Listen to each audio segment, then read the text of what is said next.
Hello, ladies and gentlemen. Welcome to the Bizarre Briefing. This is the October 2019 edition. I'm Bryce Castillo, joined as always with Brant Hughes. Wow, hi, that's me. John Ryle. Hello. David Rowan. By process of elimination, that would be me. That's right. This is our behind-the-scenes monthly podcast where we talk about all the goings-on here at Bizarre Magic, all the YouTube stuff, the podcasts, the store, social media, kind of everything that goes around. It definitely feels like the past few weeks, it feels like everything has kind of expanded a little bit. We'll talk about some more particulars here as we go on through our topics. But how's everybody doing? Good. I can only see your right eye. Good. Yeah, I can see the right, your left half of your face. Good. So Yeah. just hide my expression on this side, and you'll have no idea. I guess what's going on. you don't need the TV here. Oh, there you go. Hey, there you are. yeah, Hey, yeah. curious. This is so this is episode 2 here in the new studio. I think when we did last month's episode, that might have been one of the first podcasts out of the new space. Okay. It was certainly during that first week of doing podcasts out of here. So Yeah. things have changed a little bit. If you're watching at youtube.com/scamstuff, their background might look a little bit different, but we have a different setup for this show versus the podcast when Brian's doing the podcast. I like that setup. It's kind of facing a little bit that way. Setup. Yeah. So in short version for this wide chat, we've got two bifolds that I've got separated a little further apart. Yeah. So that they're more centered with the table. Whereas when Brian is just doing solo, we bring this camera right one with the BB logo on it a little closer to center, so he feels a little more off. So it feels he's like a little more in the elbow of that bifold. Yeah. Because I think I actually like the imagery of it, but I think he doesn't like being right behind the BB logo because it has a sort of halo effect. It has like a Renaissance painting halo Jesus. effect, and I don't think he likes that very much. I think it's an interesting. I think if that's your logo, Yeah, maybe he should have redesigned the logo. He really likes the wagon wheel. So thank you everybody for joining us. The weather's great. We're doing lots of podcasts, lots of guests here staying here at the new space. So it's a very active time. And I'm working here now. That's right, John. We're not working here. No, you guys had just gotten the desks and stuff last episode. And now we'll talk about it a little bit later, but you are now moved in, and that space has kind of evolved. But before we get into it, we have a little bit of old business to get to. Brant, Old business. for a long time, you've been teasing people on social media, here on this show, out and about, that you laid a puzzle. You laid a hidden treasure trail for the modern Rogue audience. Devious. Yeah. And no one had figured out all of your clues. They had gotten some things, but they hadn't gotten everything. Until when was this? A few days ago? Maybe late last week. So yeah, like 4 days ago, 5 days ago, something like that, maybe. And so if you're just catching up, we did a Modern Rogue video a few months ago now. 10 and a half months ago. Wow, maybe? almost a year ago. Yeah, it was like when I got here. Yeah, of codes hidden in plain sight. Is that it? Yeah, it was 5 codes hidden in plain sight. It was an article video. And in that video, you actually hid the beginnings of a secret little clue, or like a little puzzle thing. Yeah. Yeah. And so how far had people gotten before this? Because at some point there's like certain phases to it. Right. And people had gotten like the first phase. Yeah, so in that video, I would say there are 6 clues that you have to solve to get to the victory status, the win status at the end. Actually, 5. You really only have to solve 5, and the last one is sort of a confirmation check. Just so that way, if you solve the last one, then you know that you have all of the constituent pieces you need to complete the puzzle. And I feel like people had gotten the first clue. They at least knew that there was a clue there. They at least saw that the first clue was a clue. People had solved the confirmation check, but I don't think they quite realize that it was a confirmation check. Yeah. I think a lot of people saw that as like, oh, that's the puzzle. And it's like, no. People had seen the second clue, but they didn't know how to integrate it into the puzzle at all. And then somebody, I think maybe, I'm going to say brute forced, which is maybe overstating it a little bit, but I think somebody found the third clue, but maybe didn't solve the first two clues. So they didn't really know how to progress any further. I see. So that kind of lucked into the last phase. Yeah. So they found at the end, it states that there's a place and a code, and you need to find the place and you need to find the code, and then you put them together and then you win. So the person who brute forced it found the place, but they didn't know how to find the code. And then a few days ago, somebody left a comment on a video that we had unlisted on the victory status place. Great. And basically confirming that they found it. I mean, that's what their reward is, getting to that video. Yeah, and they told the story a little bit of finding it, because apparently it was sort of a group effort. Oh, wow. There's an ARG Discord that For Modern Rogue. Not for Modern Rogue. Oh, okay. no. Just in general. Yeah, just in fans general. of ARGs, alternate reality games. Yeah, and apparently they had this big focus on this other channel, but the channel kind of went quiet. So for the past 6 to 8 months or whatever, they've just kind of had nothing to do. So there was a big lull in that group, and then this one guy was watching through a bunch of Modern Rogue videos. He had seen the 5 secret codes hidden in plain sight video, but I don't think he quite realized at the time that there was a code embedded in it. So he watched the one-time password, the OTP video that we did, which has a little code at the end.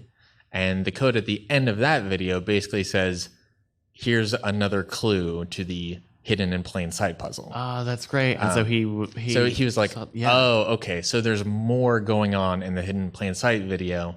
Then he shared that with that Discord group. Yeah. And they all kind of worked on it and figured it out. That's great. That's fantastic. So do you know how many people are like in that group, like work together to get it? I'm not sure. He spoke about only just a couple key people involved. So I think it's a relatively small group, generally speaking. That's awesome. I know at the time you were going to make a video detailing how to solve the puzzle once someone had finished it. I think I remember you saying on Slack that now you had to remember what the puzzle was and how to beat it. Yeah. So I did at some point, probably 2 months into waiting or something, I said, okay, I need to just like open up a text file and list out all of the steps. So I think I've got everything there, and I just need to put together a video showing the reveal. That's great. Very cool. Is that do you know where that'll go? On the Modern Rogue channel or the Scam Stuff channel maybe? It'll almost certainly go on the Scam Stuff channel. That's where the previous reveal videos have been. Oh, sweet. I don't know when I'll have time to do it. This month is a kind of an unfortunate month for them to solve it, just because I'm so tight on time. But I'll definitely put something together at some point. Yeah, very cool. YouTube.com/Scam Stuff. Check it out. Speaking of Scam Stuff, but the other Scam Stuff. Nice. Hey, David. What's going on? Scam Stuff is the store that's correct. That we run here. Magic products and other lifestyle solutions. Lifestyle solutions. Yeah. I think last episode when I don't even know if we hinted at it. I don't see it on our topic list from last month, but I think that was the week before we actually filmed all of the stuff for the Black Diamond puzzle box, which has now come out. We did hint at it. We just said that, like, if you know what we usually release at this time of year, that kind of vague hint. But. And so that puzzle box is out now. Black Diamond is here, and it's doing really, really well. The feedback so far has been pretty great. Houdini Cell, which is the one that last year that had all kinds of goodies in it, was kind of the home run. So following up Houdini Cell was kind of a challenge, and we decided to go with something that was kind of back to basics, but also kind of super high end and elegant looking. Yeah. And so far it is like within the margin of error of sales of Houdini Cell. So it's doing as expected. as well as Houdini cell, which is actually more than expected. It's exceeding expectations. We thought Houdini cell would be kind of unreachable, but and that's because Houdini cell had so much stuff in it, right? Yeah, I mean, it had decks, it had like invisible thread and all the digital stuff. Yeah, if you take away the puzzle box itself and you just add up the retail value of what's inside Houdini cell, that's already more than what you're paying for Houdini cell. So then if you get the puzzle blocks on top of it, it's a really great value. Yeah. The Black Diamond is more of like, do you want a really well-constructed, elegant, luxurious looking... It's like basically a showy case, right? It's almost like a case for your cards. It is a pretty sexy box. Yeah.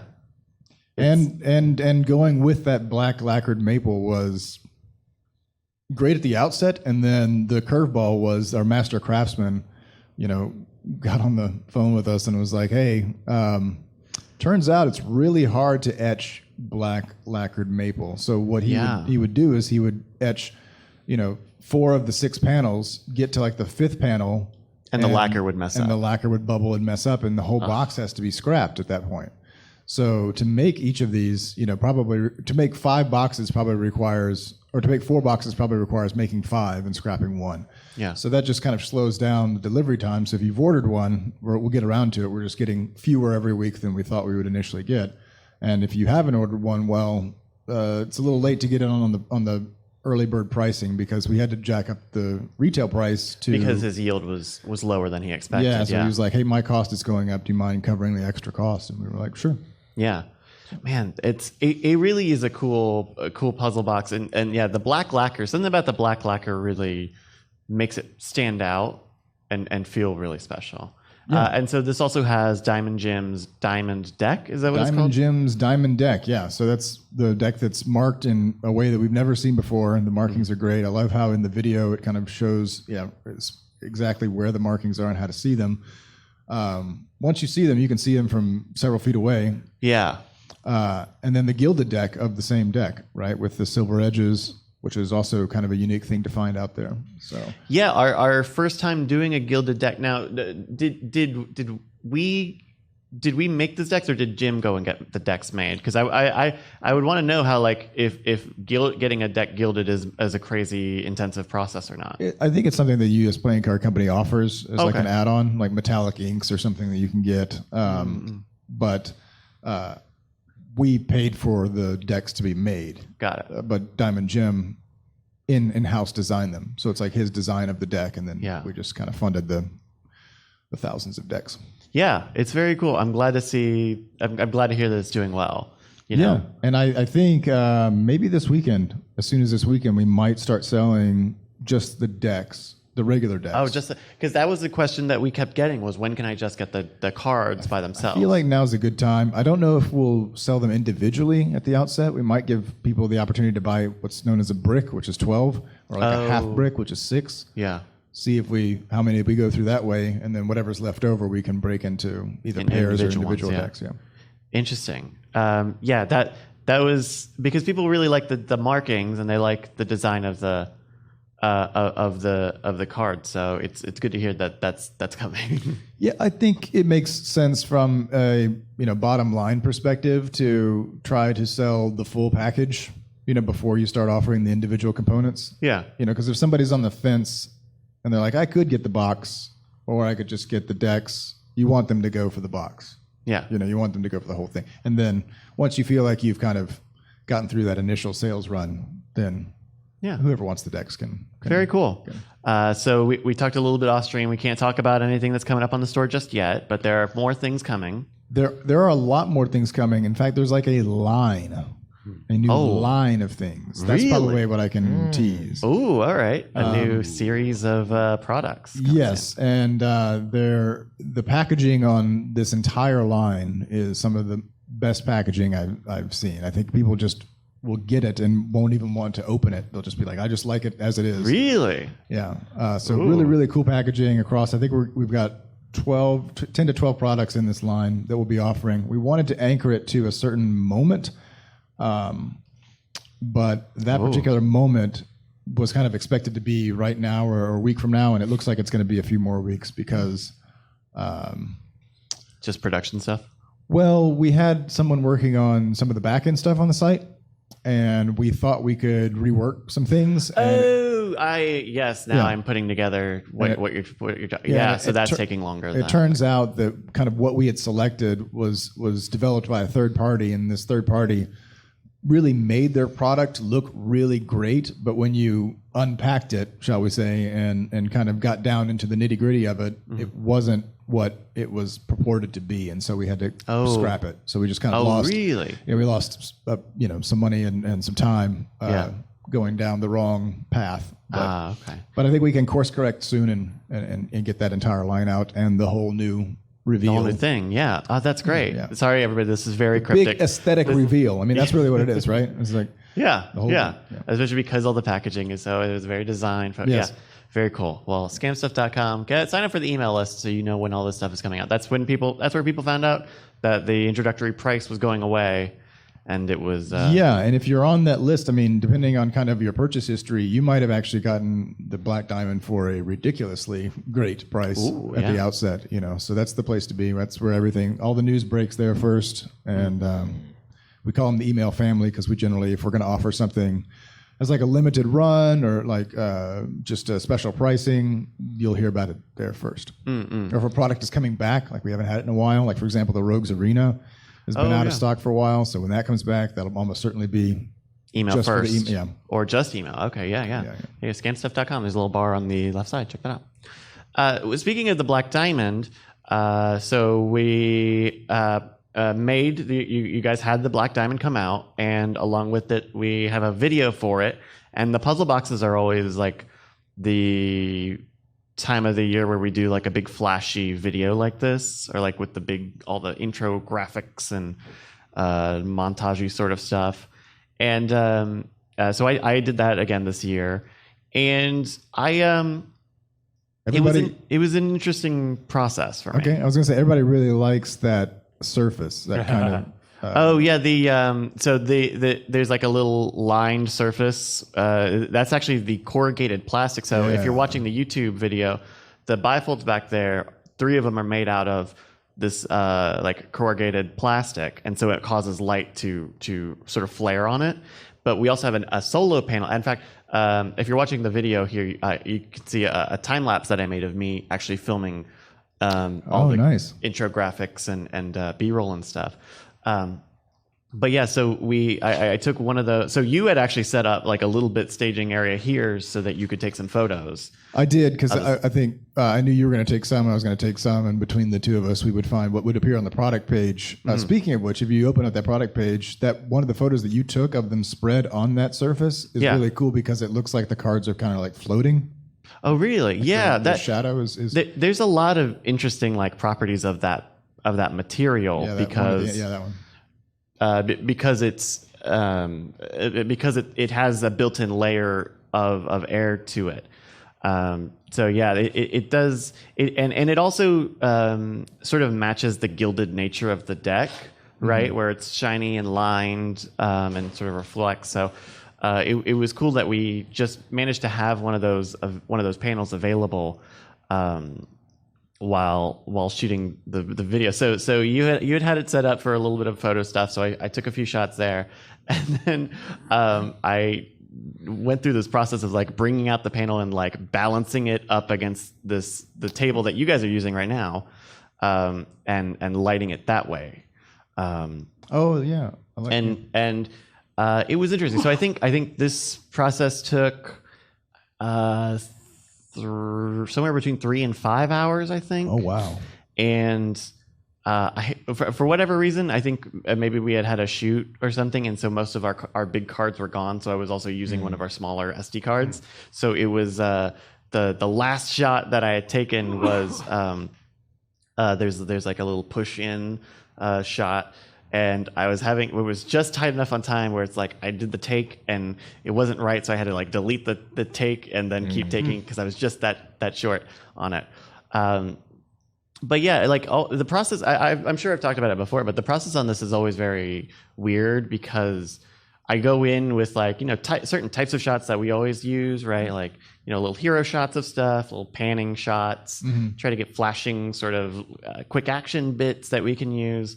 But I really didn't go in with too many ideas ahead of time, except for the opening sort of graphic where the different boxes sort of morph into each other until it becomes the black diamond box. I think that was the only idea I had. You can see here, I brought like a colander from home to see if that would do anything. Oh, for like lighting? Like for lighting stuff, yeah. But I didn't have the fog machine in here, so that really didn't play.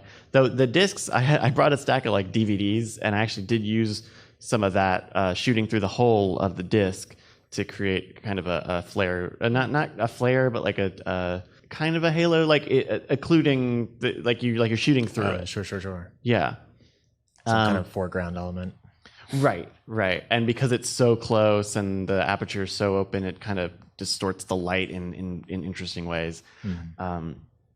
I think the things that I was maybe unhappy with in terms of the stuff that I got this time was, I wish I had gotten some better footage of the actual gilded part of the cards. I think that was a difficult thing to capture. Yeah, I think I used another shot on the product page for that, because it was put the light on it and it never is what you want it to be. And I think, like, for me, I was doing it a lot of the ways that I do the like any handling stuff. I'll do it from behind the camera with my arms in front of it, so it's like a first person sort of view. But the gilded stuff looks better from like a third person perspective, watching someone else use it. Because like in the video of you and Brian talking, you see him mess with it, and it's not as pronounced of effect because it's further away, but you actually see it glisten a little bit. Yeah. And that's really the nice thing that you want to see out of it. Yeah. So that was something where if I did it again, I'd put a little more time on getting that. Yeah, no, that's challenging from a lighting perspective. Just like photographing, I think, like, I don't know, a glass bottle or something that's clear is probably challenging. Just any of those things where the light has to behave just right. This was also on the editing side. The first time I had used a new plugin, or I don't know how new it is, because there are already like a lot of like packs and stuff for it, but there's an After Effects. I don't know how it all works, but it's like it's called Motion Bro. Brian, have you ever heard of this? No. It's like a transitions and effects sort of like wrapper. That burst at the beginning? Sorry again? The burst at the beginning? So the light flare bursts, the white light flare bursts, as well as some of the where it's later on, there's like a fade, there's like a blur fade that's in it. When there's that swipe effect where the whole frame moves to the right is part of it. It was a lot of like kind of simple stuff, but it was built in, and it was weird using it, because I felt like I knew I wanted to do basically these things, and I know how to do them, but like, I guess there's just something about having those presets like pre-built from someone else, and this was like a free part of the effect or whatever the software is.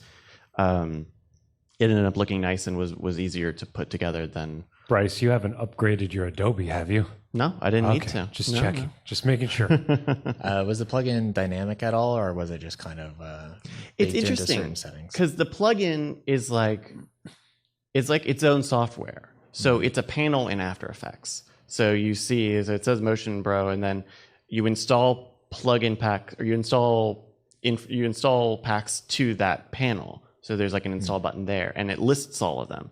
And so you can see, you can hover over them and look at what it does. So like, oh, this is what this type of displacement glitch effects looks like. This is what this one does, and you can kind of set how long it should go. And you can see like for at least for the ones that it's got built in, there's like okay, here's this displacement glitchy effect. Here's like 5 different versions of it, and they're like low intensity all the way up to very high intensity. So it's it kind of does feel full featured, but it's just one of those things where it's like, well, I probably could have done something like that on my own if I wanted to. But it really did. It was really simple and fast to do. And it's weird the way it does it because it's like an adjustment layer. So okay, I'm gonna keep this really short because now this is incredibly technical. But say you have like two shots in After Effects. So you want to go from one shot to the next. You click the thing, and instead of doing anything to those, it makes an adjustment layer above it. Right. And it comes with a marker point on it where that's your transition point.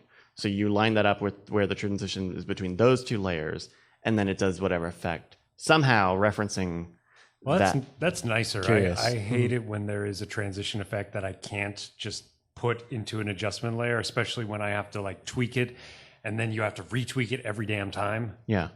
It was a little buggy with some stuff where if I had too many in one, and because I have a lot here in this 30-second clip, and so I ended up having them, like I would do like 4 in one comp altogether, and it didn't love doing that, where like I would have to extend or shrink, like it would mess up weird stuff with the end times of layers in some weird ways. And it also makes me worry a little bit of like, okay, well, if I have video footage, is it just going to treat that last frame, the frame between like anything after the first thing and anything before the second thing, is it just going to treat those as a still on whatever that last and first frame are? Or is it, because there's no way it will know what the video content will be after that frame, right? At least in my eyes, which is I don't know. I don't like that when I see like really fancy looking transitions, but it's definitely they had to freeze frame to do it. Right. That stuff looks a little weird to me. So that's a new product video.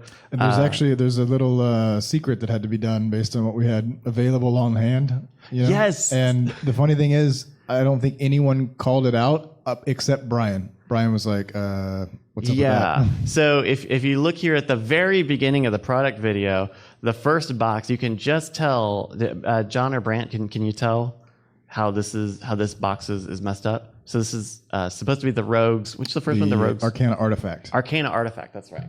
Can get John or Brant? I'm not familiar enough with that box to say. Me neither. So the dials here are like pedaled. These are like flowery dials where the actual device has just a flat circle. Yeah. Circles and they're etched. And so because it's like kind of in this stark silhouette sort of shot like that, you also can't tell that it doesn't have all the right markings on it, and the staining on it is really weird. Well, we sent all of the real ones to our fulfillment center. And then we didn't keep any. I asked them, can you bring one over today so we could shoot this? And they're like, sure, no problem. So I was like, great. And then I was like, I'll bring the prototype, which is what's in the shot, just to have on hand, in case. And sure enough, the fulfillment center like emailed later in the day and was like, sorry, it can't be today. It'll have to be tomorrow. And so I was like, yeah. So that's a little Easter egg, but it's like right at the very beginning, and I kind of thought people might notice it too, because like, especially just handling, it's definitely not the right thing. But I think because of how it's presented with the lighting here, I thought it was smart, and I also thought it was smart to put it right up front, because before you really even tuned in your attention span, it's done. Yeah. So that's the new puzzle box. I made it. So this time lapse video, this is the second time lapse video I've done here in this shooting stuff in this studio space, and I haven't put any of them out anywhere. But I'm going to find a way to put them out somewhere. So I'll blast it out on social media once you can see it all for yourself. MySpace. Yeah, that's right. Follow me on Orkut. That's right. Live journal. Live journal it. Since we're talking a little bit about Scam Nation shoots, I think we teased that we were going to do a Diamond Gym one last episode, and then we did it. And so some of those episodes are starting to come out now. Like the safety pin one? That's right, which is doing well. That safety pin video is doing relatively well. I think the public video number it's showing is like almost 60,000, but I think it's almost 70,000 on the back end. So those are starting to come out. And I think we're even looking at, as of this recording, another Scam Nation shoot this week. We'll get personnel and details and stuff figured out off camera. But keep an eye out for information on that if you are in the Austin area. So that's Scam Nation stuff. John, you and Corey, who has not actually been on this program before, are working on a Twitter facing product. Yes, something like that. Something like that. It's weird because I know most people will have no idea what we're talking about because this is sort of something that they offer to certain people on Twitter, such as Mr. Brushwood, who has 1.8 million followers. They're like, hey, buddy, why don't you start posting videos on your Twitter feed? And once we see that you're good about it, then we'll allow you to flip the switch and monetize those. And so... Right. So like if you've ever seen a video on Twitter and then been surprised that there was actually like a pre-roll ad, that is, I think, a function of this monetization option. Yeah. And so we've been going through the giant catalog. Hold on. Dial that video back about 5-10 seconds. Sure. We're watching a clip here. This is a clip I think Corey put together and subtitled of the dice swap video from early on, right after the Scam Nation rebrand. Yeah, just 1 second there. I think I saw a them. Yeah, pause it. Them abbreviated as EM apostrophe. Ooh, Corey, that's not even it's apostrophe EM. What is going on? Squeezing them. I do not approve. And just all I'm going to do is I'm going to palm it by squeezing apostrophe in just like this. Right? Yeah, report that video. So Corey is helping us out around the space. He's kind of figuring out, what he's able to help us out with, and he's doing some other stuff. And he's done a decent job at like trimming down a lot of these videos. He handed me like the whatever you can export from Resolve to bring it in Premiere, and I went through and just polished them up a little bit, but I didn't do that much. And we handed Brian like a dozen or so videos to play with. Yeah, it's interesting. Like part of what I've been doing like Corey's I think just using some free video maker. I don't know that he has necessarily all the same capabilities like a Premiere Pro would have. No, he's just using Resolve. He's doing it in Resolve. I wonder if you could do this stuff in Resolve. But I ended up sending him a bunch of the assets and graphics and stuff that we use here. But also I make along with the renders that we send out to YouTube, I also do like music free and textless versions of the episodes and stuff. So I think in the future it would be nice to see him kind of use that to make sure like A, take stuff off your plate, and B, not necessarily need to like dive into the project files and dive into them with all the footage, or which I think you're kind of doing, right? To render some of the stuff out. I got to say, I haven't like once I handed off the initial dozen or so, I think maybe he's just been continuing solo because like some of these videos I don't recognize. Oh, really? Well, and yeah, that one I know. That's the rope tying or the knot tying one. But like the scam school one that you were just on, like I don't think I had any hand on that one. Yeah. Oh, this was a Scam School remix. Yeah. So yeah, I wonder. But also it's also got me. So one of the things that I also try to do is make social media length cuts of the videos, either like short reaction things, because like Twitter we only have 2 minutes. Instagram, you only have a minute unless you do IGTV, which I'm not going to do, or if you do like a story, and then stories have their own thing. But if he's going to go and do cuts on his own, then I don't know. That's a little less. I don't need to worry about also trying to make something like that in that form for him. Yeah, or he could, you gave him access to. Did you just like hand him the files, or did you give him access to Disk Station? I gave him some assets, but I actually don't know if he can access the old Disk Station or not, because that's where all the Scam Nation stuff is.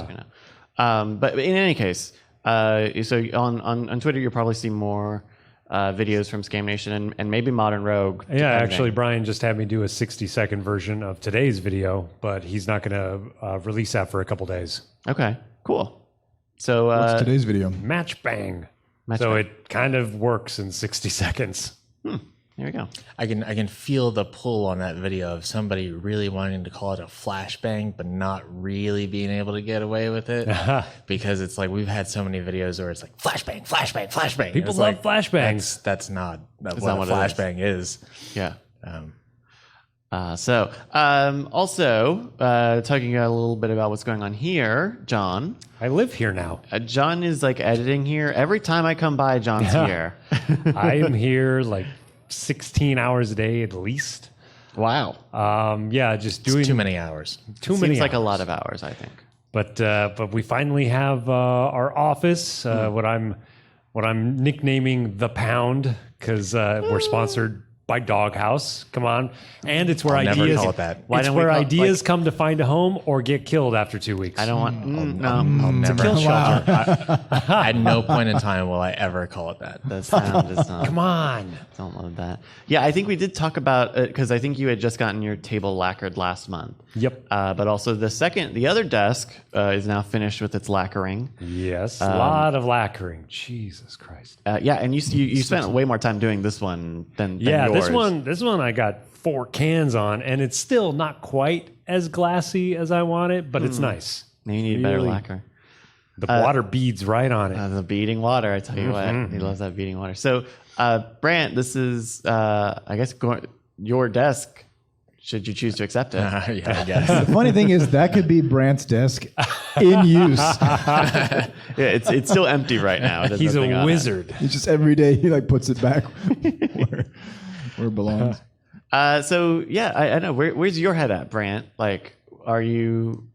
I don't know. Have you thought more about making the move over here? I told Brant up front, I'm like, I meet like 2 to 3 strangers every single day in the office, and I don't know how you feel about that.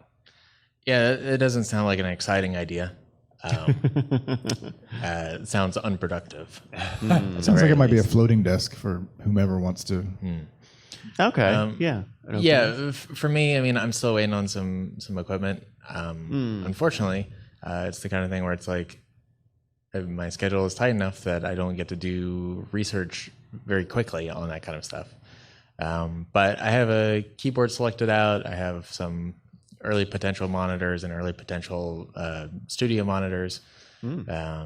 So things are moving in that direction, just not quite there yet. Oh, okay. Yeah, because I know you're very particular about like purchases and hardware decisions and stuff. So I know you're kind of not. You're a measure thrice, cut once kind of person. You know, if I might edit an idiom to describe you. Measure thrice and then maybe cut. Maybe cut. Just let me practice the cut. Okay.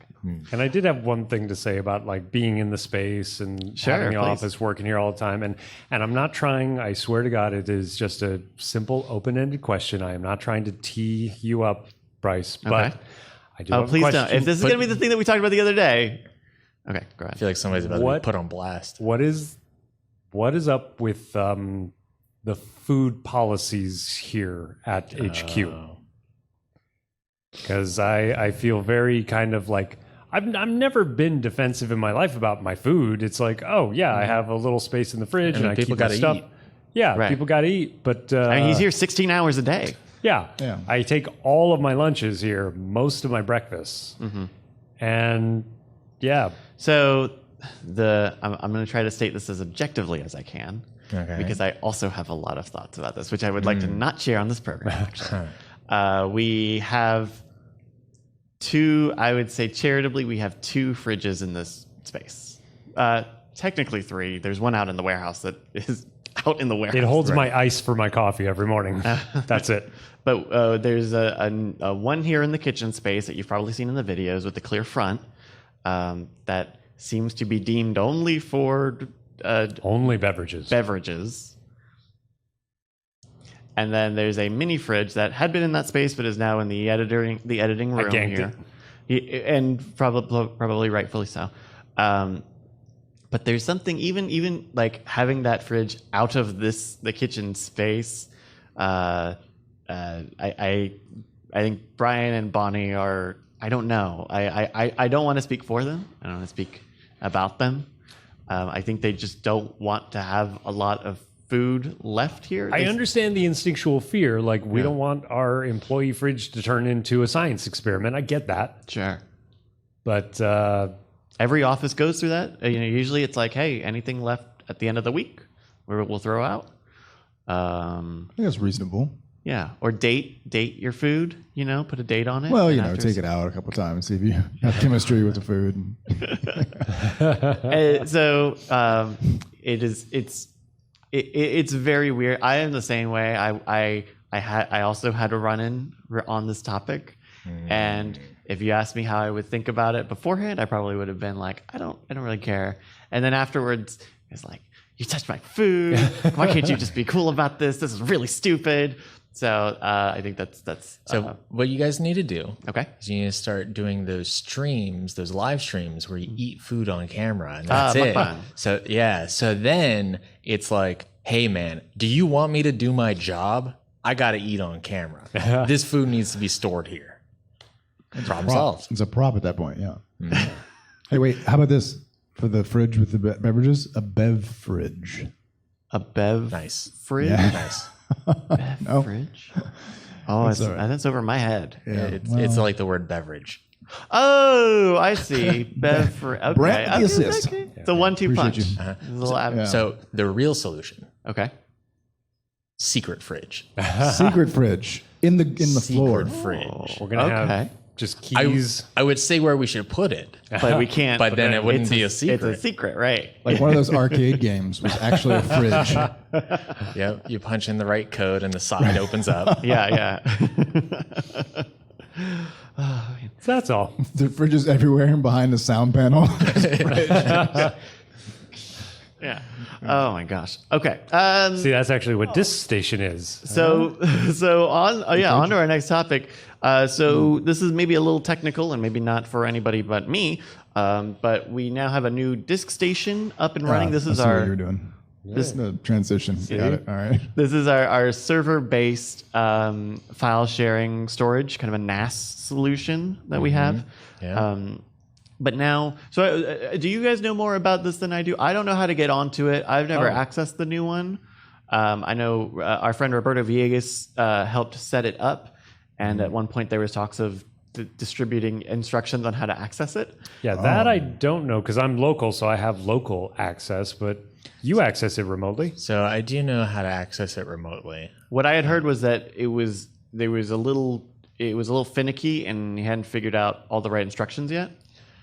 Yeah, so early on, he sort of developed, he really wanted to develop a way to access it remotely, but also securely. And we had figured out a way to do that. And then after half a week or maybe a week, it just sort of stopped working. Some sort of certificate expired or whatever and wasn't able to get fixed.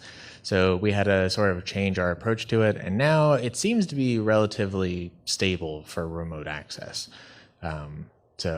There's like some VPN stuff, and there's just routing in. But it's nice in that previously there was either we would have to do some sort of web interface or SFTP transfers. Yeah. Now you sort of it sort of mounts in File Explorer awesome. like a drive. Oh, basically. weird. But it's not on your local network. That's crazy. Right. Yeah. And so you just kind of access it through your files just like you would anything else on your computer. Oh, that's really cool. Yeah. Yeah, I'll have to hit you up about accessing that stuff. Because I know our previous disk station, which we had for a very long time,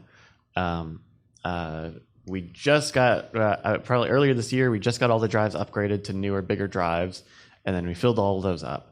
God, that was like an 8-month process of swapping out those drives. At least, right? Yeah. But so now that one is filled up, and I have a lot of stuff I would like to get off my computer. I guess we need to figure out how we're going to have these two sets of data, right? Because like right now there's 30 some episodes of Scam Nation on this drive on the old disk station, but I still have like 20 more I need to put somewhere. And so figuring out the best way to make sure we know that stuff is somewhere, you know, because I know that the new one we got is supposed to have expansion abilities, but I don't know how that works necessarily, or that was my understanding. Yeah, so I don't know if they're going to try to swallow one another, or if we're just going to continue to have two systems. The expansion ability would literally be just adding another disk station unit to it, and it still just acts as though it's one unit. But it's still just a matter of buying the hardware all over again. But Why don't we do that? I'm going to do it with the old one. Put it together now that I got it now.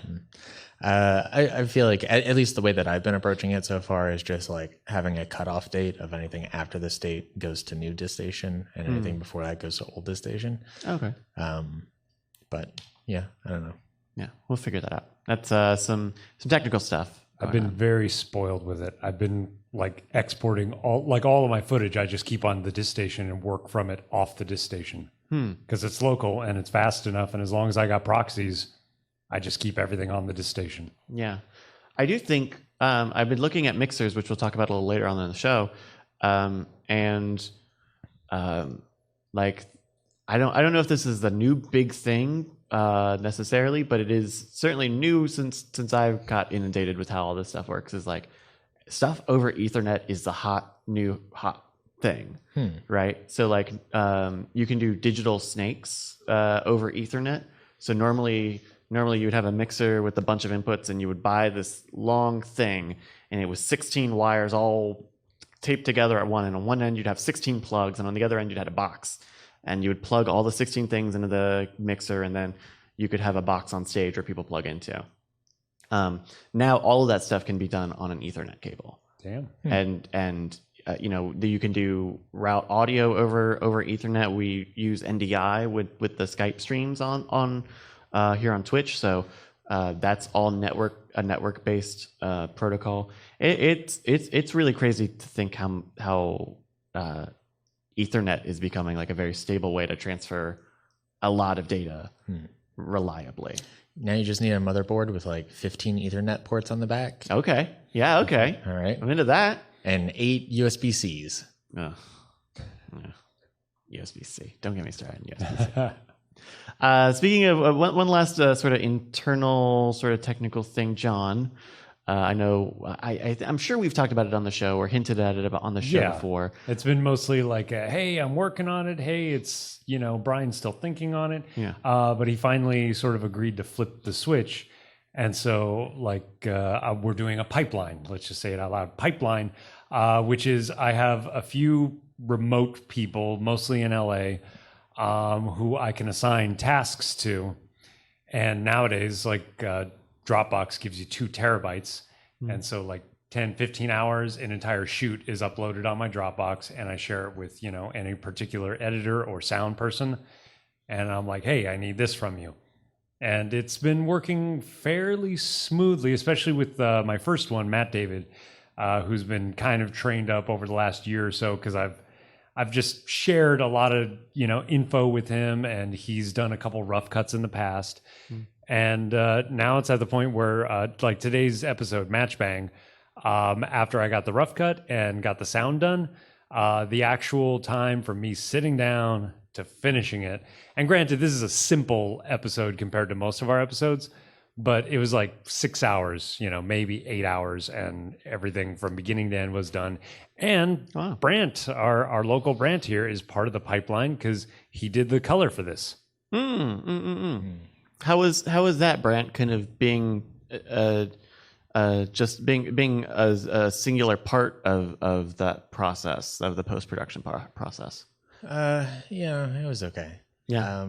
It's a little bit tough to do color grading when you just have a narrow selection of frames for reference. Just because the color grade kind of needs to take into account the way that light changes over a camera shot.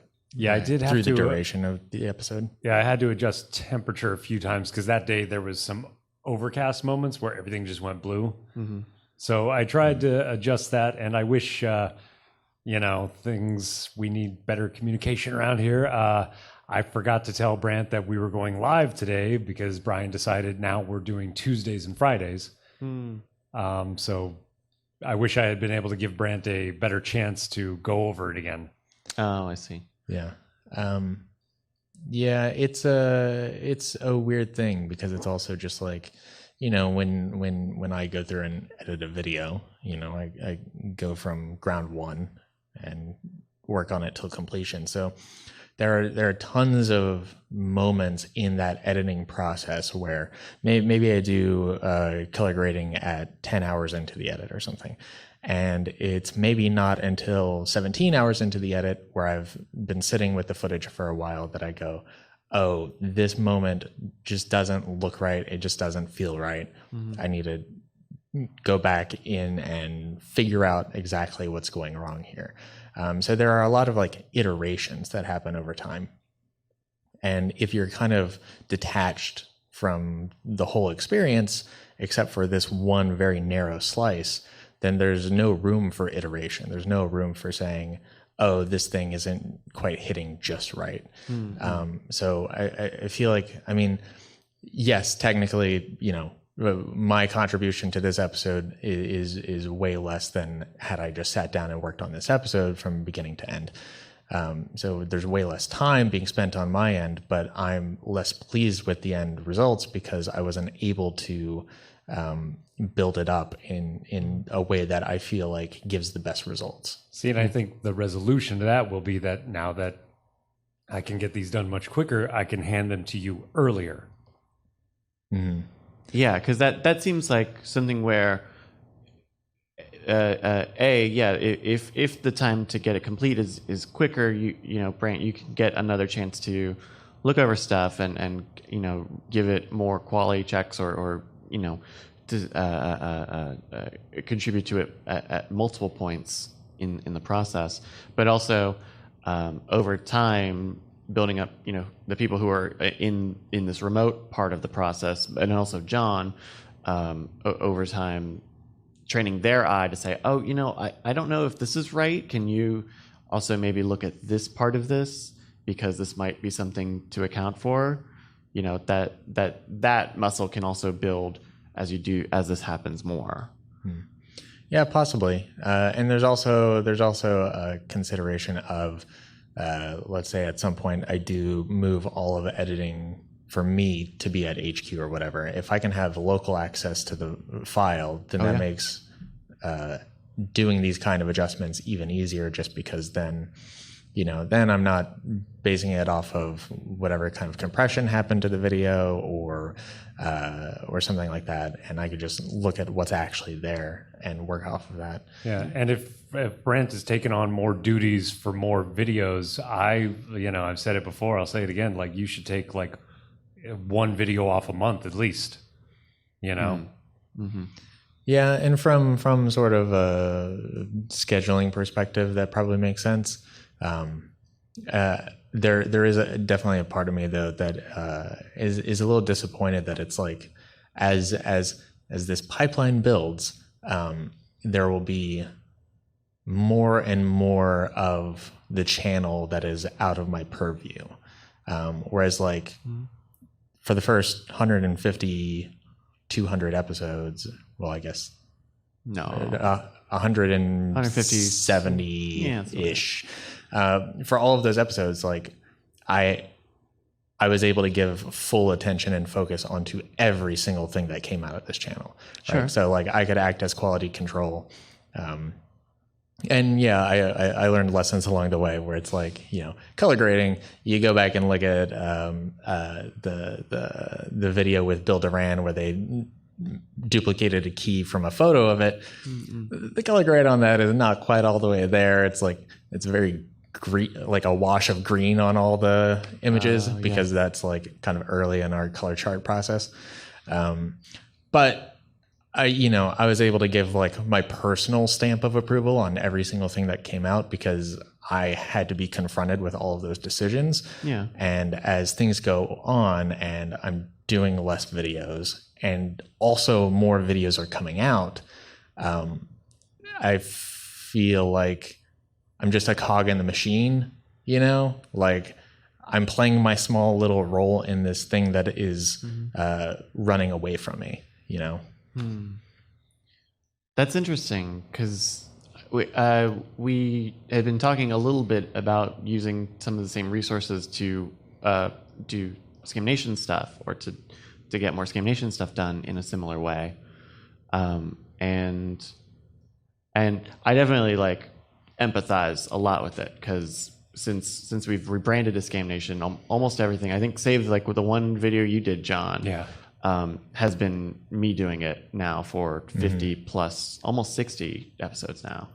And that probably has like a much different like emotional attachment than when I was doing an episode, you were doing an episode. We were both like going on and off and sharing it. Yeah. And then at a certain point, you know, 3 editors, right, so with like, Jeff and then and so it definitely has been a very similar thing, you know, talking about some of the Twitter video stuff where Corey's doing stuff, and I've had to kind of look at that process and I don't want to micromanage that part of the process of doing social media stuff and having this other channel, because if I wanted to, I could stop and say I'm going to make the cut on these 2-minute things, and I'm going to spend time doing subtitles on all this stuff.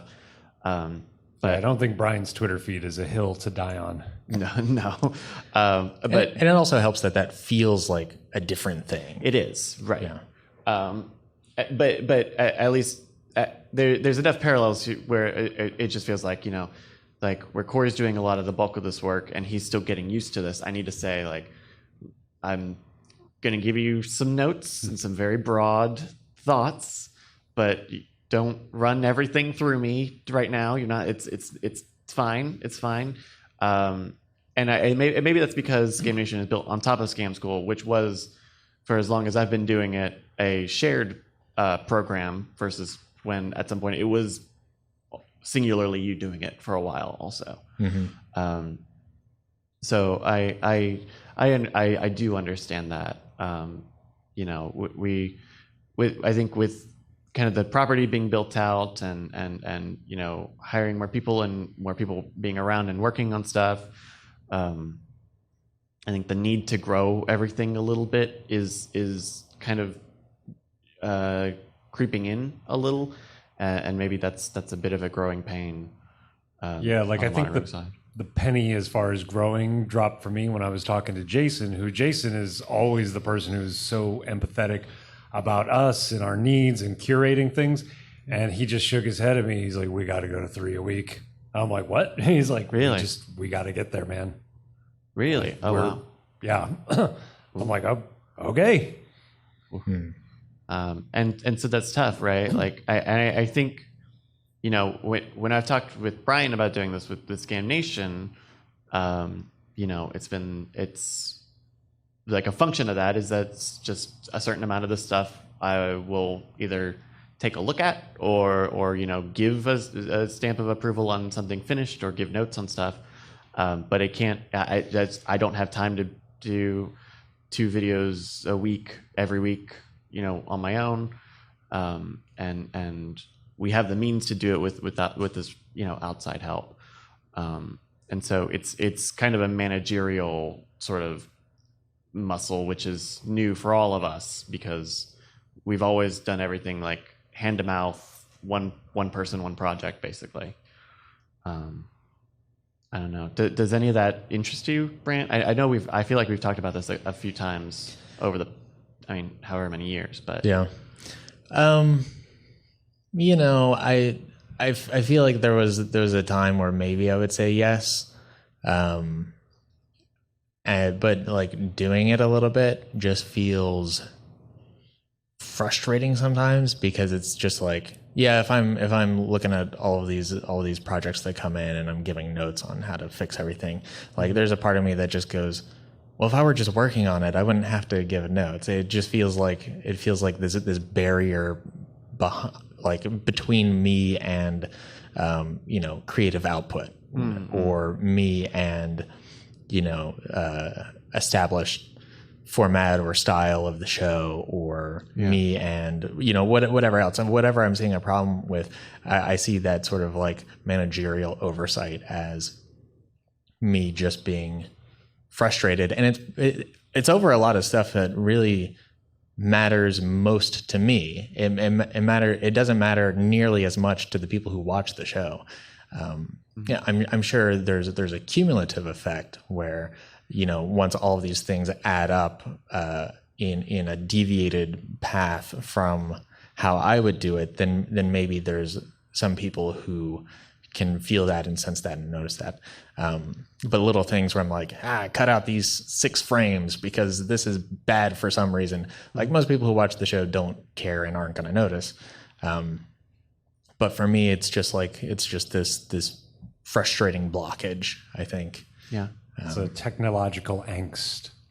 It's gotta. Well, it's this is not even a metaphor, but it's kind of like when you ask Siri to do something, and if she doesn't get it right the first time, and you have to say no, do it again, or no, rename it, or start over. And it's like I should have just done it myself. It would have just been faster to do it myself. Yeah. And especially when it comes to something that's all tech like that, it's like I can't train Siri to get better on that specific thing. Sure. Well, it's also what a lot of. Oh, go ahead. Where this is personnel, right? And the people we work with can also get better about this stuff and you know, can, you know, become accustomed, at least bit by bit, to kind of your vision. I mean, when we were working with Jeff to do Scam School, like it took him a while. You know, it definitely took a while for him to get kind of stuff to where we liked it at, you know, on the first time. Mm-hmm. But you know, he got into he warmed up to it, and it became less and less and less stuff until, you know, he was more or less able to do it on his own. Mm-hmm. I don't. It was only for such a short period that I don't know that there was too much of that in that specific instance. But you know, they could get better.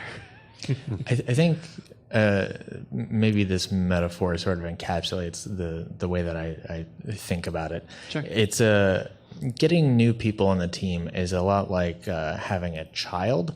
Okay. In that, you know, you put in the time and you put in the effort, and you got to teach them how to be a human being. Yeah. You got to teach them how to be an adult or whatever. And eventually they get there, and they get old enough to have, you know, agency, and they get to be sort of their own person, but they still live in the same house. And that's okay for a little while. But eventually it's like, I just want to live in my house, man. And you're just trying to be an adult in my house. Huh. And so, you know, you have maybe a couple people, and that's okay if you have enough rooms in the house. But at a certain point, it's like, there's a lot of adults in this house. And as somebody who's a hermit who doesn't like being around people. Yeah. Plus the first 2 years, it's just poop everywhere. True. Yeah, I thought, because I know a bunch of people who have just had a kid, and they're defeated in a way that, like, people joke about, but then they're really like, I don't know why the kid is still crying, and I feel like I'm failing because it's still not.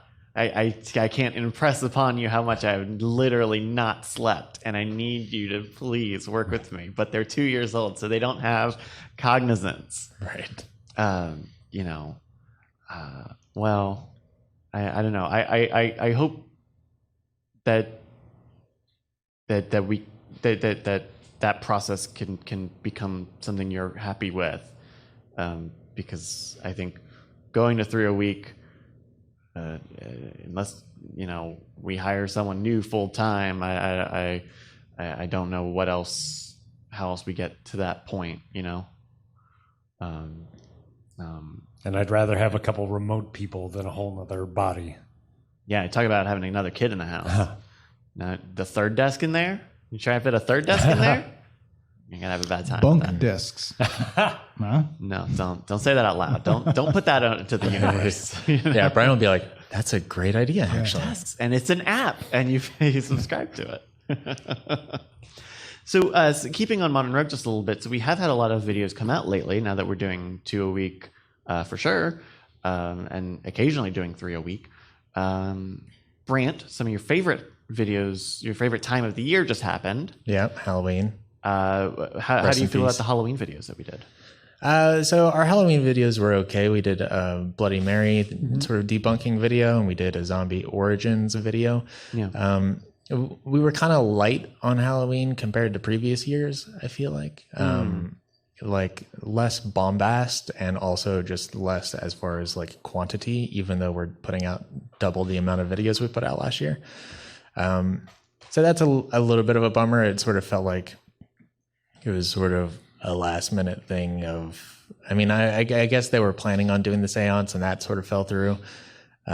Right. There was a small personal last minute emergency that meant that our seance person couldn't do it this year, which is this now year 3 of saying we're going to do a seance and then not able to do one? I feel like it's the second time we missed it, but it could be 3. I'm not sure. Okay. I thought the Bloody Mary thing was really cool. And I think, you know, you got some tested love. Yeah, that's true. We were featured on Tested's podcast. This is not a test. And that was very cool to see Norm talking about Modern Rogue. Yeah. And like the filming of that was really cool because, I mean, you can tell it's dark in the video, but it was legitimately very, very dark, very low light scenario. Like Jason's face, it kind of looks like we've got a light under Jason's face. Those are 2 very small candles. Right. You know, that's how starved for light this sort of setup was. Like it was way darker in person than some of these shots are showing.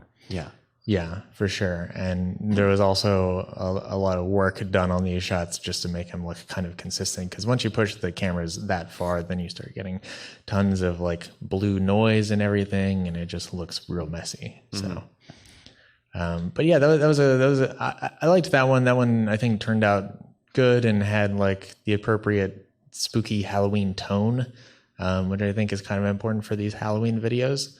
And you know, there's also some like experimentation going on, and you know, Brian and Jason like videos where they get to react to things, so that was something. Yeah. It was taking us kind of a little while to do the actual shoot on set because we were dealing with lighting and dealing with different setups and stuff. And Jason was sitting in for us while we were blocking stuff out, and he would keep looking at himself in the mirror, doing it to himself, and you would just hear him go. And so we had at some point I took it upon myself to keep talking to Jason so he would stop looking at himself and ruining it for himself, you know. Yeah. And then how the zombie ones? Did you also do the zombie ones, Brant, or was that? I did. Yeah. It was okay. I did a little bit of research here and there on the Haitian origins of zombies. There was some Vice series on Haitian zombies that I watched like in the last hours of me putting this together, and it was goofy as hell. Really? I mean, yeah. It sounds like the history of zombies and voodoo culturally is a little wacky.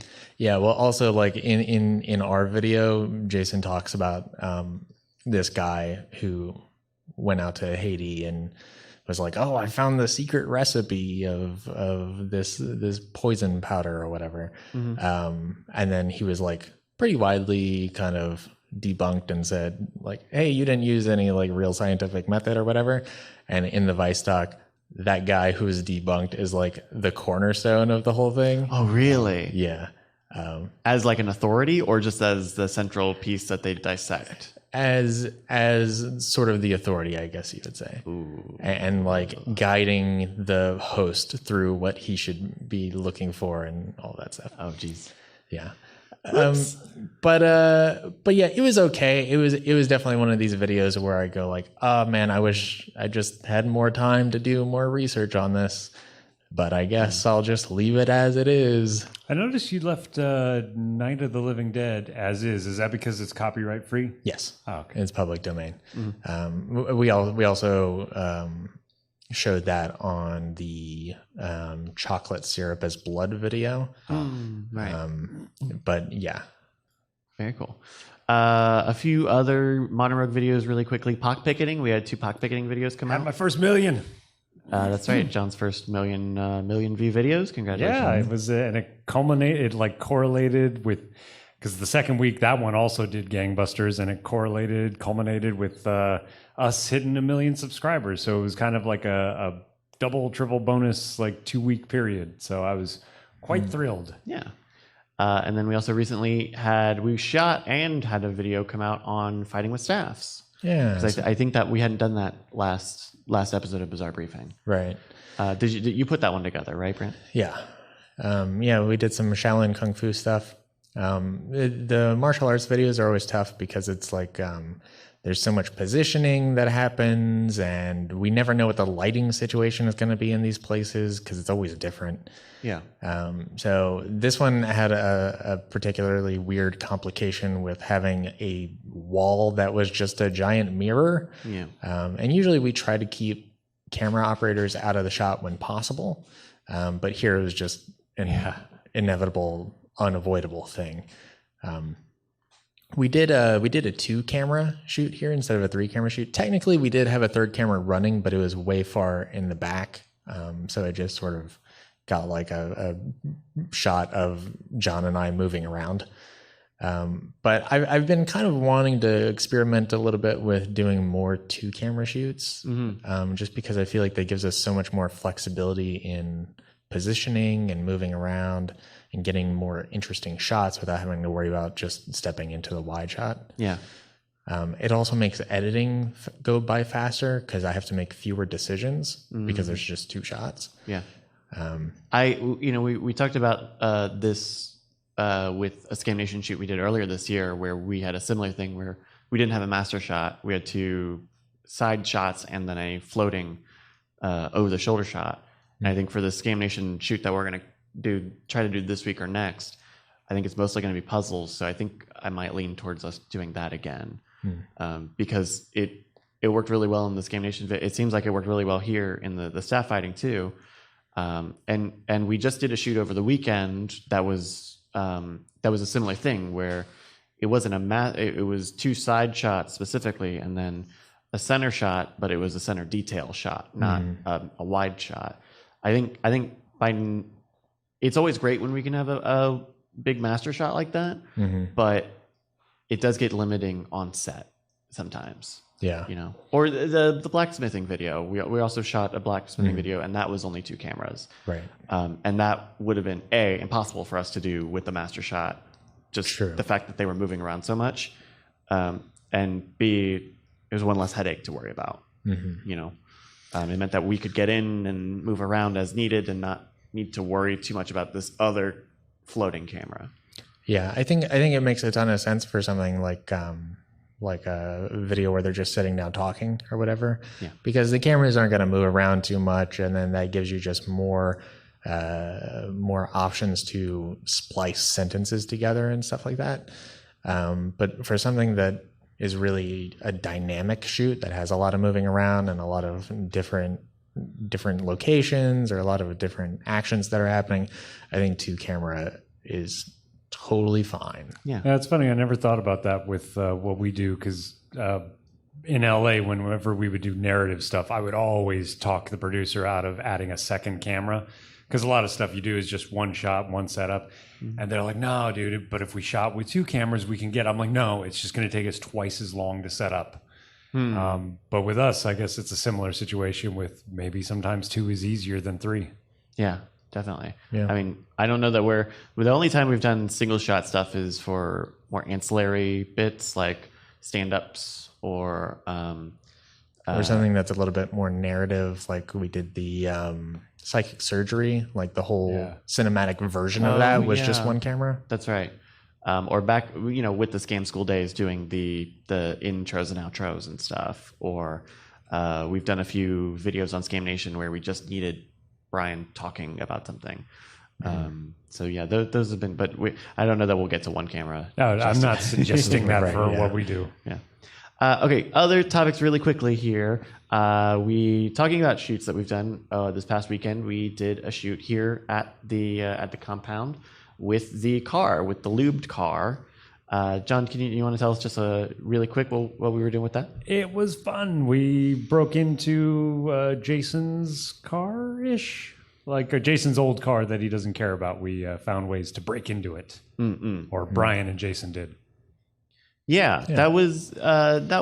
And we. I guess I'm not hiding any spoilers. It's on Twitter. We Jason smashed the windshield, which looks awesome. Yeah, that was. I swear we had done something the day before, and as we were getting done, Jason was like, "Okay, we're going to do these 3 things tomorrow," and I did it. I said, "That sounds easy," and the shoot went long, but also I personally had so many issues going on with all of the audio hardware. Not to mention we had at least 3, probably up to 3 people watching us, 3 or 4 people watching us at any given time. Just people who are here residing on the property as we were shooting. And I'm trying to, all of the audio transmitters and receivers started acting up. The GoPro wouldn't want to stick, and it also wouldn't want to turn on because it might have been overheating, but the weather it was not that hot. The car, we jumped it, but the battery wouldn't recharge, so we had to keep it running for one of the episodes, and it's just doing this like. Yeah, we definitely need new receivers. The entire time. I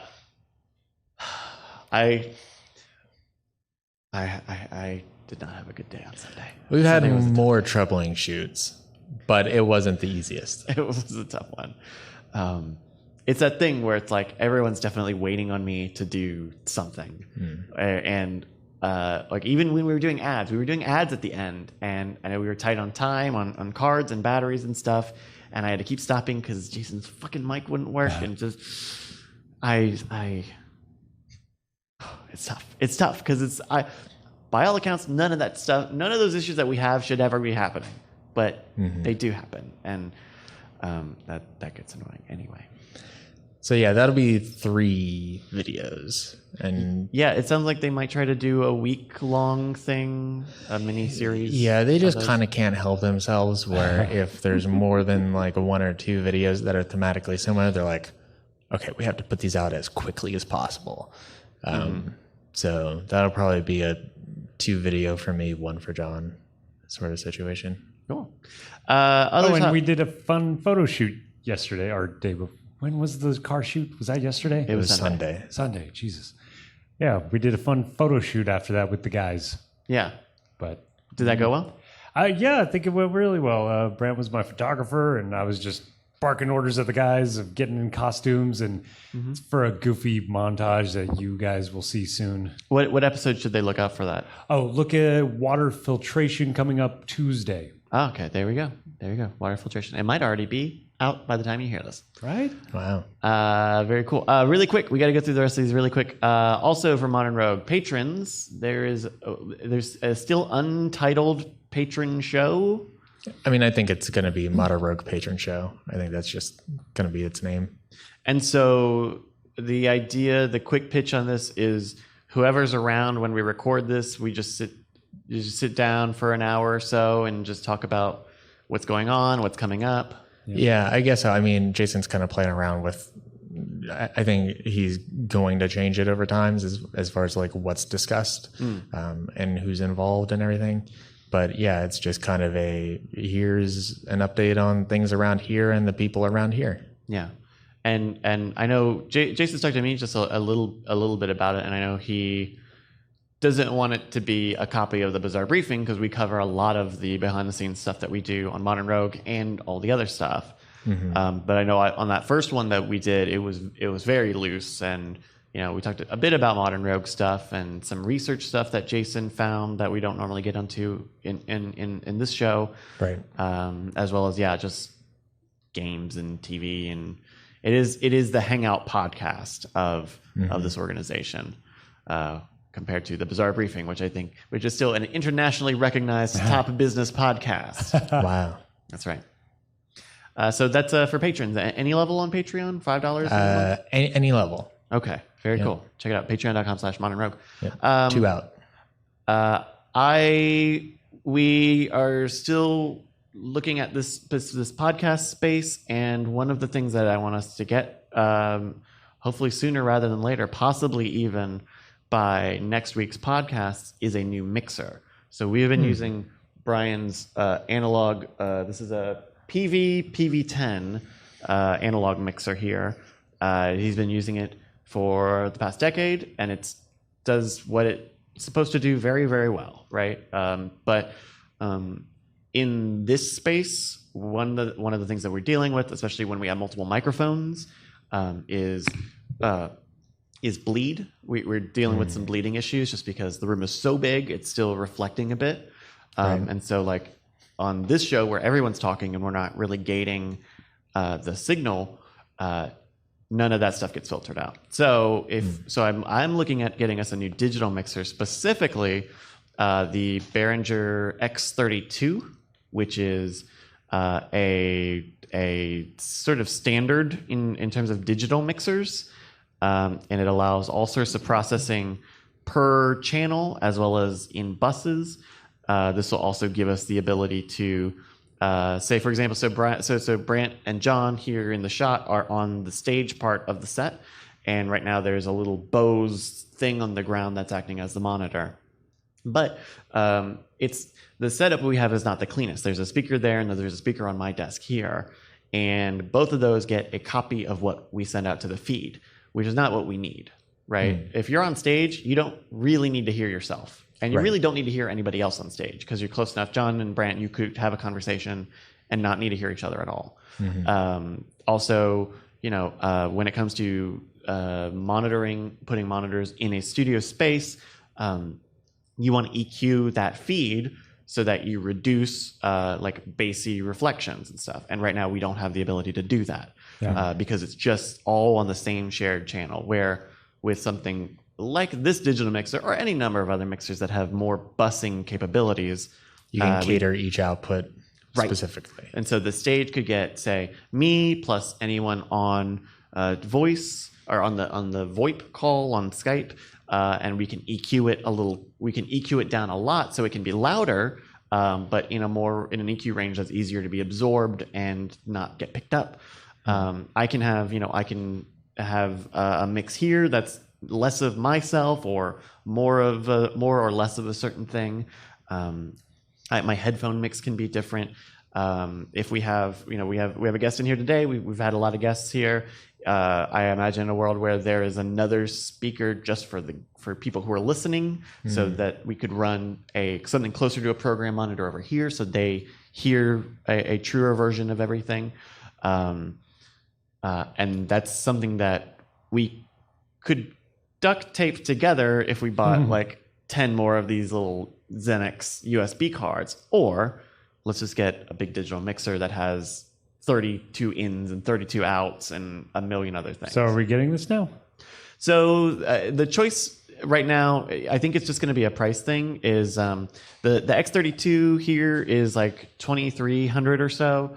And I talked to Brian, and he is okay with that price, but there's also a smaller version that they have, the X32 Compact, which has fewer faders, and also I think it has a reduced input and output field. So it only has 8 XLR outs and only 16 XLR ins, which I think would still be more than adequate for what we need. Well, I feel much more confident about asking for $300 to upgrade my speakers in the computer room. That we've never, we built this space that we're in today for no money.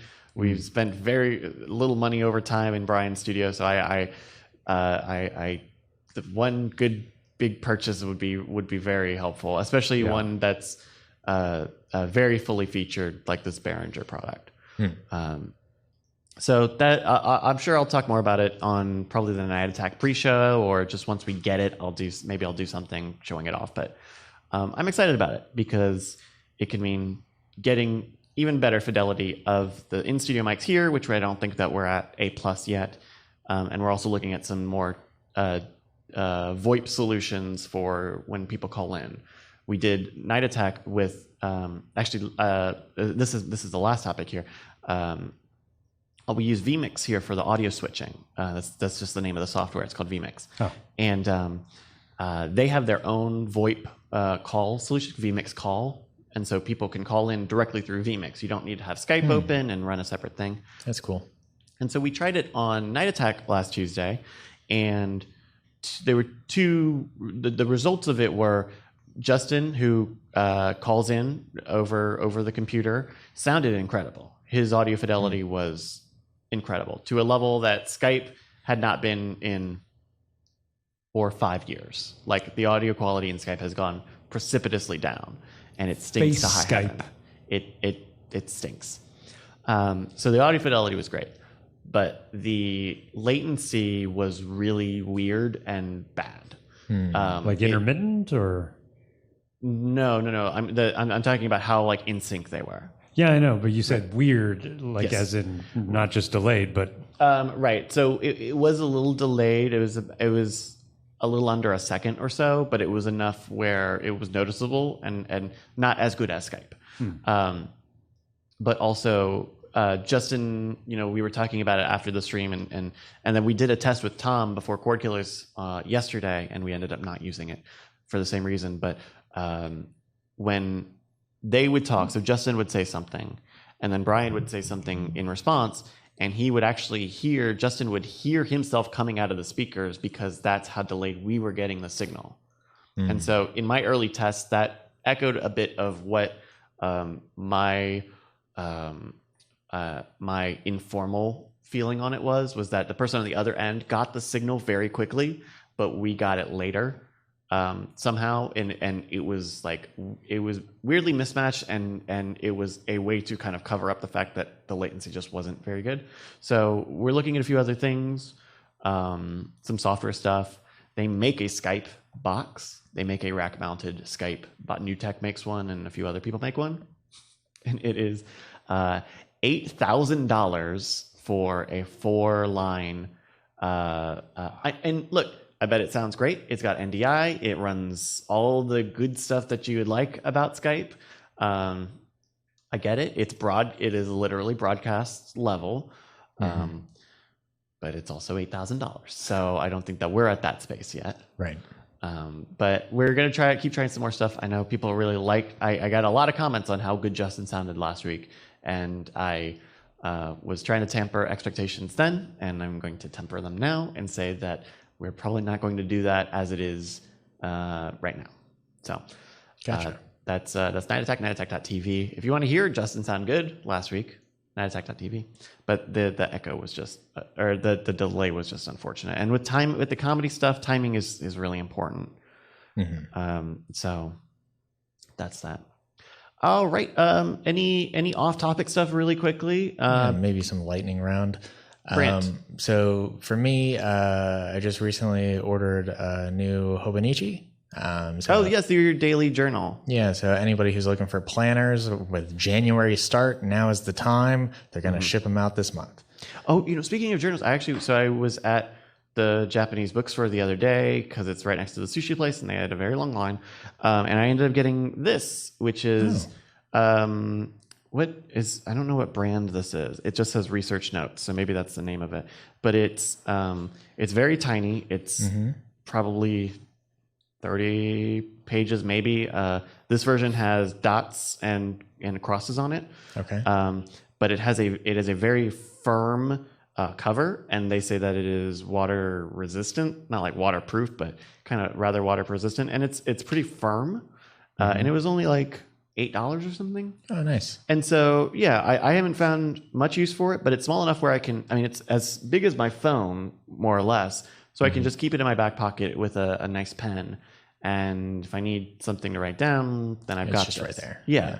Because I was looking at planners, and they have Hobonichi type things at that place with the thin paper, and each, they have the week view and the day view, but it's too thick, and the thin paper I write a little too Heavy. big. I tend to have I have a little bit of messy handwriting, and so I'm afraid of bleed. I'm afraid of tearing, and Sure. so, and when it's that big, then it becomes a thing where I sit down and I write out my day. Whereas this little thing is like it's on me, and I can just write a quick note, what I got. or whatever. Yeah. So very cool. So you got it. So you ordered a new Hobonichi. Yeah. Is it arrived yet, or will it arrive soon? No, it'll ship in probably a couple of weeks. Okay. So is that a specific company? Yeah. Okay. Yeah, they're. I mean, Hobonichi is like the big name in terms of daily planners from Japan, and so they have a bunch of different variations of this book, but it's like a lifestyle in terms of like using your Hobonichi and recording what you do every day. Interesting. Yeah, and there's definitely different approaches on how to use them, different variations of them. They've got an English version these days. They've got a Japanese version, stuff like that. It's kind of cool. Yeah. Another off-topic thing, I've been watching the Royal Institute. What is the Royal Institute? So it's this place, I think over in England, and they basically give science lectures, or they invite people to do science lectures, and it's existed for like hundreds of years. You know, you see photos of these tremendous scientists over the centuries giving lectures in that same room. Oh wow! But these days it's just like they record a bunch of them and throw them up on YouTube. Oh, that's cool. Yeah, and so there's some really great stuff there, and I've really been enjoying it. I would probably recommend there's a great one on black holes that I really enjoyed, and then there was another one on, I want to say, string theory that I really enjoyed. Very cool. Awesome. The Royal Institute. That sounds cool. It's kind of like the TED thing where they get big talks and then they just put them out. A little bit, yeah. And they also had Tom Scott on recently, and oh, nice. He sort of talked about like science communication on YouTube specifically, and how YouTube algorithm like feeds into that in various curious ways. So yeah, like a lot of really interesting stuff that gets you thinking about science. Very cool. Also, a week and a half ago or so, my car got towed for the first time. That stinks. Yeah, and it happened at my apartment, and I thought, oh no, somebody has stolen my car, because I walked around my apartment and could not find my car anywhere. And so that was a hectic few hours of tracking down who my apartment uses for towing and why they towed me. And it ended up being a weird thing of like, a couple of years ago, they changed their system of stickers or whatever, and they had to manually input certain data. So my license plate in their system was one letter off of my actual license plate, even though my sticker had it right. Yeah. So there was like some weird mismatch there, and somebody caught it and towed me for some reason, and so I've been dealing with them on getting reimbursed on it. Yeah, Jesus. That's a $300+ I would like my car back, please. Yeah. And a month of rent. I hope that you get it solved, though my understanding is that tends to not be the outcome, is getting them to like reimburse you for wrongful tows. I find that at least what I have seen is that people tend to not win that battle, which is unfortunate. Well, from the people I've spoken to, it seems like they're pretty optimistic about getting me taken care of. Oh, okay, good. I've sent them receipts. They've asked for receipts, so I've sent them receipts and stuff. And I'm just waiting on that to be finalized. Good. So hopefully it works out. Yeah. I also had some car trouble 2, maybe 3 weeks ago now. I got rear-ended and just at a stoplight, and then the guy ran away, and so my car was in the shop for like a week and a half or so, and now it's back, and it looks nice, and it looks brand new. You know, they Nice. Did a new clear coat on it. They replaced the the make and model like insignia on it on the back, like the actual name of the model on it, Right. because the trunk got dented, and so I think they had to do some repair work, and then at that point just get a new thing. And it still has that new car smell. They put a lot of new car smell on it. It does smell very nice. It does. That's cool. And I have insurance. The insurance was great. Like I guess the mechanics that I went to, they have some sort of relationship with that company, so I could go in and the adjuster works out of there, and they know the rental car place, so they had rental cars at the parking lot that I could take away. They gave me like a 2019 to use for while I was gone.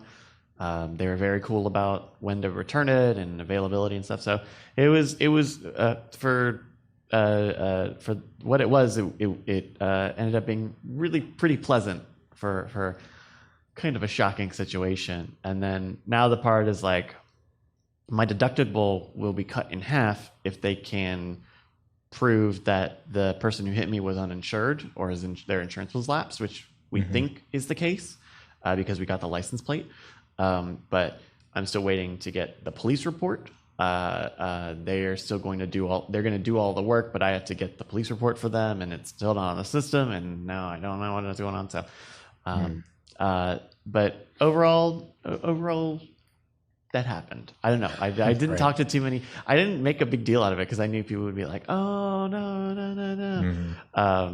To the point where like I came in the first day of podcast when I had the rental car, and Brian goes, "What happened to your car? Did you get a new car?" No, it was a little worse than that. So that was my thing. John, anything with you? I'll save that for next month. But Okay. Brian Dunning, we got to film the Skeptoid, and I got to hang with a friend who I have not seen in years, and a good friend who I've worked with on several occasions.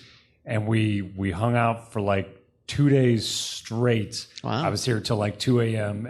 both nights and drinking way too much beer. And it was just a fantastic time to meet a great guy who, as Brian not so subtly or nuanced put it, he is like kind of one of the last lone voices of on-message skepticism and optimistic skepticism. Oh. And he hasn't done the Shermer thing of doubling down against social justice. He hasn't, done the snarky thing. He has stayed on message for 700 episodes strong of skepticism. Oh, cool. Very cool. So it was awesome. And you guys filmed something for that, right? So that might last come out minute sometime. crazy ideas, and yeah, it was fun. Huh. He taught Brian and Jason how bad their brains suck. Oh, we 'Cause know. they're We could've human told them brains. that. Yeah, we could have told them that. I mean, we've been telling that for years. All right. Well, you know what we've been telling you for years is that this show is called The Bizarre Briefing. Nice. You can find out more about it at bizarrebriefing.com. Bizarrebriefing.com. That's where you can find past episodes, show notes, links, all that stuff. Or you can watch the video versions of this show at youtube.com/scamstuff. We do this show around the end of the month for the previous month. So this is October's episode, though we're recording it in November. Links, anybody? No, links? these are real. Okay, I did, and I didn't say plugs. I meant to say plugs. So everybody, imagine that I went and said plugs at that point. So twitter.com/Gadwag, that's GATOWAG. Also twitch.tv/Gadwag, Instagram.com/Gadwag, Instagram.com/Modern Rogue Show, Twitter.com/Modern Rogue Show. There we go, John. I don't have any links on my head either. But yeah, go listen to the Skeptoid. Seriously. Okay, that's a podcast. Yeah. Okay, very cool. You can find me on Twitter at Brycas, BRYCAS. I also stream here on twitch.tv/Night Attack, which is where we record the show live. On Friday that we're recording this, so the episode might already be out by now. But you can go watch the VOD. I am going to be playing as part of my... I've been doing games on Friday nights, and a new game is coming out on Friday called Death Stranding from Metal Gear Solid creator Hideo Kojima. And so I may be playing that with a special guest. I still have to text that person. But that's for now going to be the next story game that I play. I just wrapped up playing the Somnium File, where you play a dream cop. And I was so worried I was so worried that there wasn't gonna be all the guy who writes that has all this metaphysical bullcrap in the game, and I love it. It's all like weird supernatural stuff, and I was worried that there wasn't gonna be any, and there was some. There was some in a very good stupid way. All right. Good stupid way that I love. So you can find those VODs at youtube.com/neshcom, which is where I've been posting some of the VODs for those sort of serialized shows. So Death Stranding will probably be there too. Let's hope there's a good metaphysical Norman Reedus Yeah. Okay. going on. With the BBs and the BTs and the Die Hard Man Die Hard Man. and Mama and Fragile. These are. You'll be ashamed John's of your looking at words me and like I'm deeds. insane. He looks No, at I was me like I'm saying I was saying that earlier to Brent. One more time, this show, Bizarre Briefing. Bizarre Briefing? The Bizarre Briefing. Fuck, I had it right. To bizarrebriefing.com. Check us out on your podcast player, subscribe, follow, all that good stuff. And until next time. Diamond Club hopes you have enjoyed this program. Bye. Bye.